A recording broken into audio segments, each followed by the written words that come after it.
Everybody, Will here with this week's edition of Coach's Corner with George Alston, the master. All right, sit back and let's see what's up this time. Coach's Corner with Will Alexander and George Alston. Brought to you by Pro Plan and K9 Chronicle.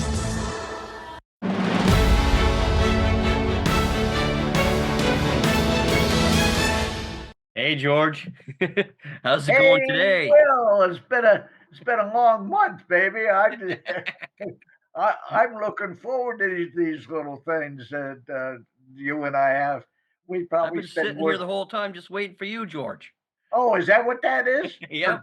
30 days, you've been sitting there waiting for me? I thought I knew you Canadians were nuts, but I didn't. We're a patient lot. Oh yeah. I almost became a Canadian after I was up there in Toronto at the Sportsman Show. I just loved your country. It was fantastic. Oh, yeah. It's Okay, wonderful. we are very famous at Coach's Corner. We're even getting questions from Europe. How about that? Yes, and I didn't realize we were international, but we have a young lady from Europe who has a Labrador who, as a young dog, um, showed very nicely. And she over there, they have best in show puppy best in shows, and they have the young one best in shows, and the dog did absolutely fantastic. And she says that now that he's gotten older, he's not using his tail and he's not happy in the ring. And she is once when he gets in the ring, he just loses it, his enthusiasm for showing. And she has tried everything outside the ring, and outside the ring, he seems happy. And inside the ring, he doesn't like to do what he's supposed to be doing, and he hates it. Well, what So, what's the happened? solution, George? The solution is a real simple one. Okay. You're playing with your dog outside the ring, and he is one happy soul. And he is jumping up and down, and you're feeding him, and you're doing all kinds of good things with him. And you walk in the ring, and all of a sudden, and now you're going to work. And he doesn't like that. He has more fun outside the ring than he does inside the ring. So reverse it. Outside the ring, have somebody hold your dog.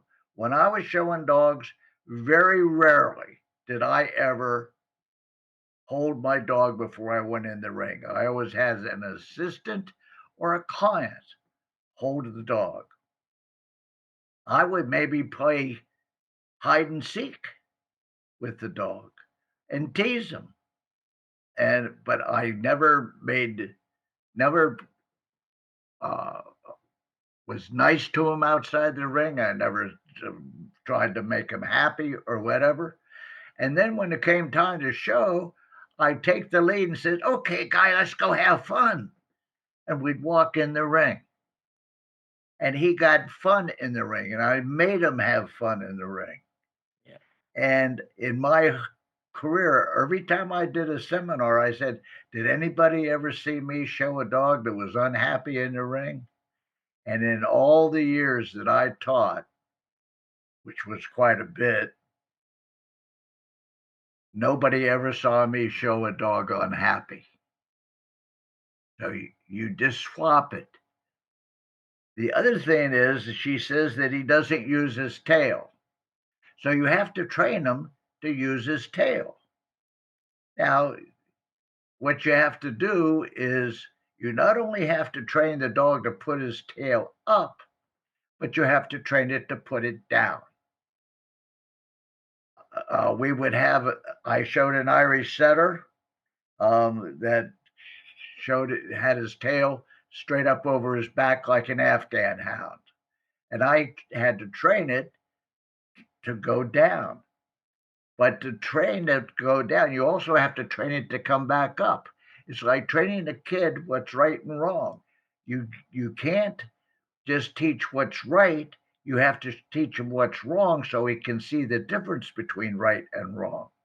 Same thing with training a dog.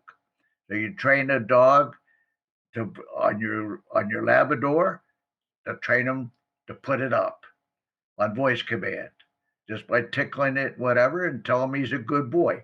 Don't use food.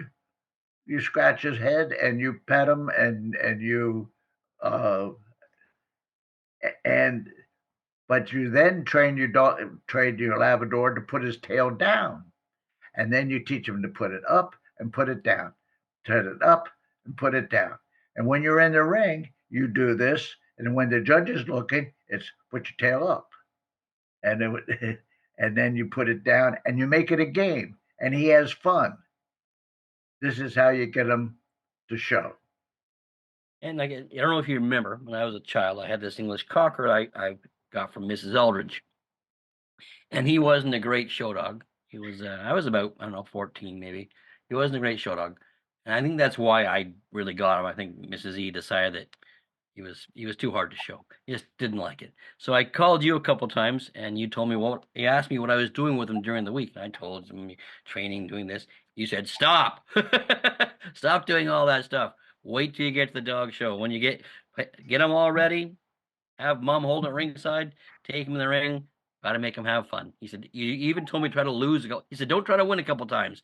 Just go in there. Just go in there and make it a good experience to him. And I did that. He ended up winning groups. I won my very first group first on that dog. So You mean I actually told you something that worked? yeah. Well, son of a gun.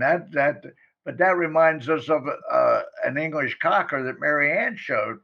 Uh, Fieldstone Katie did, and I mean, it was a standing joke with English Cockers. They had 10 shows in them. If you didn't finish them in 10 shows, they ran out of gas. They wouldn't Yeah. show. And Mary Ann actually showed, Katie did, and won best in groups and best in shows and whatever and specialties for 2 years. In those days, that was unheard of for an English Cocker bitch to be able to do that. To keep going, yeah. Well, the secret was Mary Ann had made no contact with her during the week. At no time, maybe she would walk through the kennel and maybe throw her a biscuit or something, but and say hi or whatever. But at a dog show, Katie did never saw Mary Ann until Mary Ann took the lead to walk in the ring. And then Katie did was so happy that and Mary Ann would just go in to play with her and talk to her, the whole thing. But Katie did never she never practiced with her during the week. And people that practice at home, I love it. They say, well, I practice at home for half an hour every day. Well, practicing at home, that's in ideal conditions. Have you ever been to a dog show where you had ideal conditions? Yeah, it's true. I don't think so. So once you have taught your dog the basics, I was always a firm believer,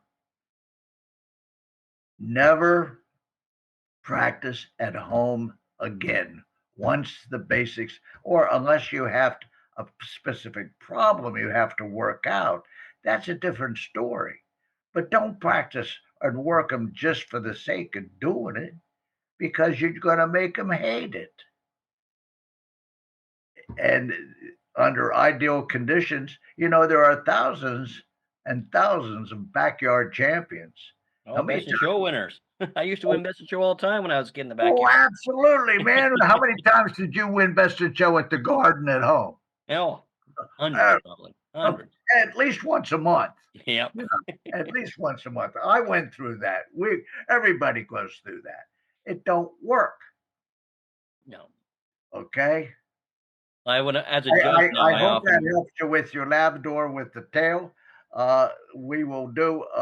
I will do a more intense training and whatever at on the next podcast. I'm going to cover a lot of different dogs, but this was just for this particular one. All right. Thanks, George. Let's stay out of the dark. All right. Till next time, guys.